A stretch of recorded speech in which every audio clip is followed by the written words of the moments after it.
This video was made possible by Audible Anarchist, a YouTube channel with audiobooks with closed captioning of a myriad of anarchist literature, such as authors as Peter Kropotkin, Murray Bookchin, Emma Goldman, Mikhail Bakunin, and much more. And the channel actually helped fix my computer, so I really mean it when I say they made this video possible. Thank you.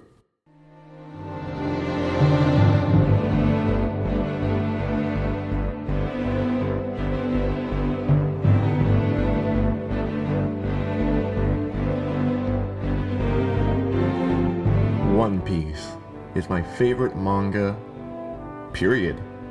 If you know me personally, you may have seen me express my admiration for anime such as Cowboy Bebop and Kiki's Delivery Service, but nothing compares to the culturally enriched and fleshed out world that is One Piece.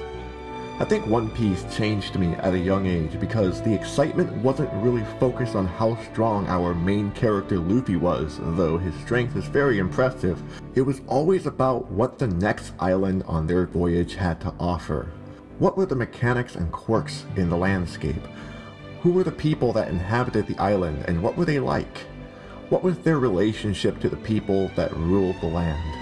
What role does this island play in the rest of the One Piece universe and the story itself?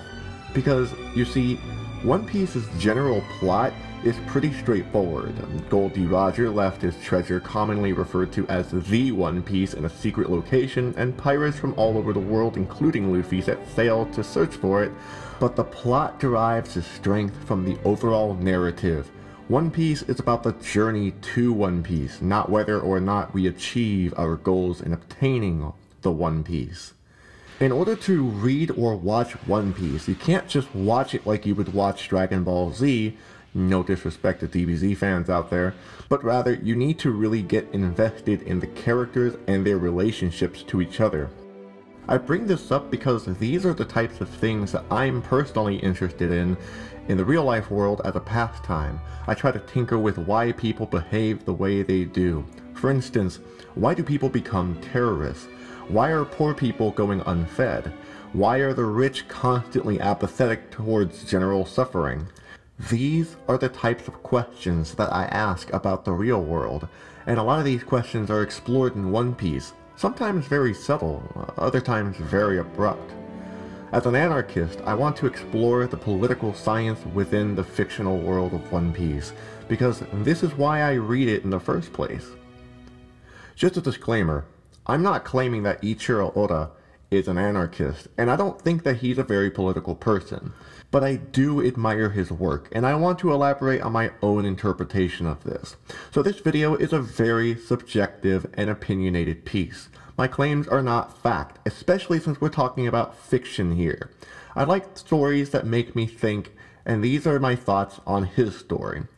All I ask is that you keep it civil in the comments section, and so I present to you an anarchist analysis of One Piece. You know, sometimes I like a girl fight! Stupid anarchist, so you're a woman, like I care! In the world of One Piece, there are claimed to be well over 170 nations, all of which are ruled by the world government, a systemic hierarchy that was created 800 years ago by the 20 kings. Since then, the 20 kings have descended into what is now known as the world nobles.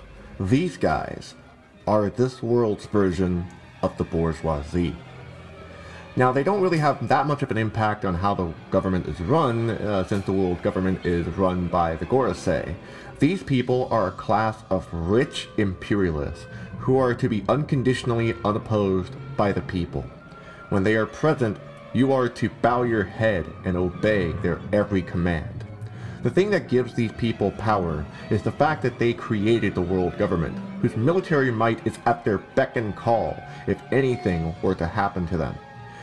That is what makes these people truly terrifying, because they have the social power to literally use people as slaves.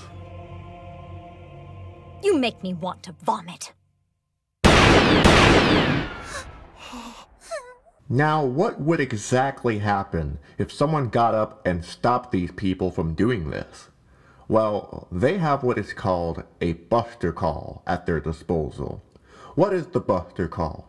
A buster call is an absolute justice military tactic used by the Marines to eliminate anything that is a threat to the world government. Targets of the buster call can range from people who refuse to obey the world nobles to a full-scale genocide of an entire island, and one such island that met that fate was OHHA. OHHA was an island located in the West Blue that was once inhabited by a young Nico Robin, a current member of Luffy's crew, the Straw Hat Pirates. Robin wanted to take after her mother as an archaeologist to learn about the history of the world, and at a young age she joined a group of well-researched scholars. However, on one fateful day, the people of OHHA were met by the world government, who issued a buster call due to the controversial nature of what the scholars were researching.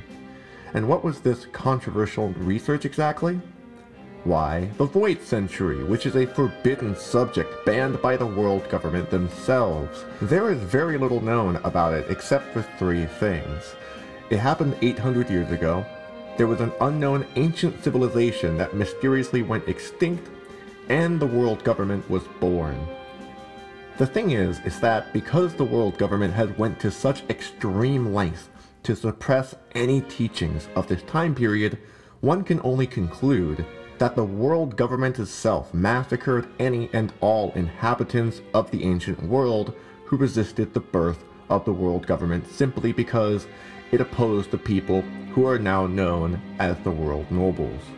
This relationship between the world government and its people is rather consistently hostile throughout the story, and it's not just within the world nobles and the world government, but even within the over 170 nations that reside under the world government's rule. Take BAFTA for example, whom at one point had an army of revolutionaries preparing for an all-out insurrectionary war against the monarchy because they believed that the government was manipulating the weather, causing rain to occur in richer areas, but drought in poorer communities. Of course, it should be noted that it really wasn't the monarchy's doing that caused this, but it was actually the criminal syndicate called Baroque Works. However, this does not excuse the monarchy from this, because the leader of the criminal organization was also a member of the world government themselves. So we still have the ability to manipulate the weather, and the world government practically trusted him with that power. We can also look at Skypea, an island that's literally in the sky, under a theocratic ruler that was so mad with power that the inhabitants literally called him God. They even stole a section of land from Jaya that was once inhabited by the indigenous Shandorian tribe. Fishman Island is another good example of extreme racial segregation, where fishmen were sold off as slaves, and still are today, in the black market, and a resistance of fishmen, known as the Sun Pirates, would go on to set sail to the surface, free the slaves through direct action, and object to the blatant racist bigotry the world nobles indoctrinated the humans with. And then there's Grey Terminal. You tell me everything, or I'll beat you up. Wait! Tomorrow, there's going to be a fire! They're burning Grey Terminal! A fire? That's right! You didn't hear about it because you've been away for so long. The nobles in Hightown decided it months ago. The world government is sending a group of people to check out all of the East Blue. They're finally gonna arrive in Goa Kingdom 3 days from now. Rumor has it they have a world noble, a celestial dragon with them. People are panicking. The members of the royal family don't want him to see all the dirty parts of this country. So they made the obvious decision to burn down Grey Terminal. It's a surefire way to cleanse this country of all its rubbish. There's no way they just burn everything down without warning. Don't joke about something like that. There's a lot of people living in Grey Terminal. They can't just torch down their homes because they feel like it. Who's there? Whoever you are, listen, the nobles are the ones behind this fire. You gotta believe me. Hightown reeks worse than Grey Terminal ever did. The people act civilized, but on the inside, they're all rotten. They only care about making themselves look good no matter what it takes. I can't stay here. If I do, then I'll never be free. One Piece has a consistent theme that deals with the legitimacy of authority. Before I go into any further detail, I'd like to quote the noted linguist, author, and anarchist Noam Chomsky. Any form of authority and domination has a burden of proof to bear. It has to demonstrate that it's legitimate, no matter what it is, whether it's inside a family or the global economy. If it shows that it's legitimate, okay. If not, it ought to be dismantled. That's anarchism. Suppose I'm taking a walk with my granddaughter and she runs out into the street, okay, and I grab her and pull her back. Well, that's authority, and it's my task to demonstrate that it's legitimate. And I think in this case, if anybody challenged me, I could make an argument saying that's legitimate authority. And this, my friends, is my case in point. The world government's authority is arguably illegitimate. The world government has consistently maintained authority through fascism, violence, terror, fear, censorship, and many different forms of oppression. And I think that there can be many parallels drawn from the world government and its over 170 nations to the real-life United Nations and its 193 nations. The United Nations contrived of countries that have mostly gained power through imperialism, with very similar tactics to the world government in One Piece. The United States is a land that was founded on the genocide of indigenous Native Americans, as well as the enslavement of Africans, much like the enslavement of fishmen. The Turkish government committed genocide of the Armenian people in hopes of removing a new generation of post-Ottoman Christians, much like the removal of OHHA. The United States used Central America as a base to accelerate capitalism by building infrastructure but enslaving the people via appointed dictators and removing their education and enforcing torture among adults and children. Much like the Dressrosa Kingdom manufacturing the Smile drug, which, by the way, was tested on children. Yeah. But not only does One Piece draw the parallels between authority figures, it actually draws some lines towards their resistors. The revolutionaries in BAFTA can be compared to the YPG and YPJ of Kurdistan. Dragon's Revolutionary Army can be compared to the Revolutionary Catalonians. The Sun Pirates can be compared to the Black Panthers in that they both seek to eliminate systemic racial supremacy, but they were also not to be taken as pacifists by any means. Actually, One Piece even has central liberals, and quite honestly, it's incredibly weird. What? Why? I thought everyone respected me. I can't forgive you.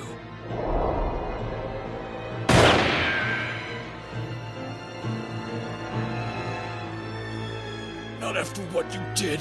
Not until my dying day. No! Don't do it! Shoot him! Run this life!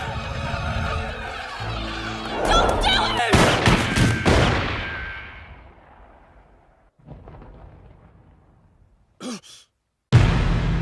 Yeah, a massive cringe right there. But one common complaint about One Piece is that it's so long that the growing length of the story is rather intimidating. And believe me, when I spent a year trying to catch up back in 2012, I felt the same way. But what made it worth the effort was the fact that the story was rich with themes, narratives, and plot points that revolve around resistance and freedom. Don't worry, One Piece isn't completely centered around this topic, but it is a major part of it. After all, One Piece is a manga about pirates looking for gold. It's about friends and family. It's about camaraderie and overcoming our weaknesses. One Piece is a very wholesome tale about a world of people who wish to seek adventure, meeting new people, jumping from one island to the next. There is a lot to get out of One Piece, and what I cover today is only scratching a minute but very important detail to the overall story. The length of One Piece might seem intimidating, but believe me when I say that that is actually its strength. You see, the fact that it is so long makes it possible to explore the ideas that I have highlighted today that would otherwise be rendered too complex for a shorter story. That's not to say that shorter stories can't be complex, they absolutely can, but let's take an example of a top quality anime like Cowboy Bebop, one that I am also very fond of. When you're watching Cowboy Bebop, you're mainly invested in the Bebop crew, but in One Piece, you're invested in the Straw Hat Pirates and their relationship to the outside world.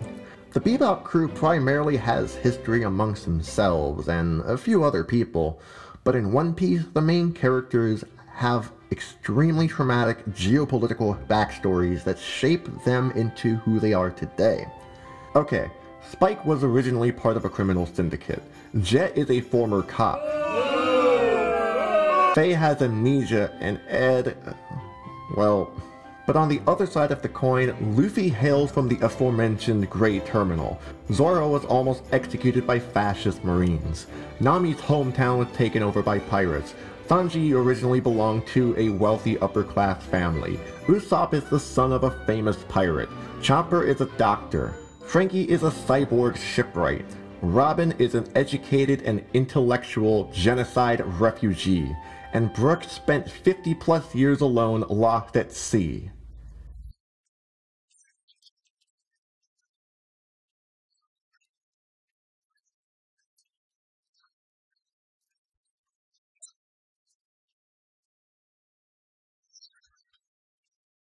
These factors are what makes the Straw Hat crew who they are today. Some of their histories are more traumatic than others, but they all use their history to equate to what their goals are in life, whether they want to be a brave warrior of the sea, unlock the history of the world government in One Piece, to set sail and explore the world, to be the best swordsman, or to become king of the pirates.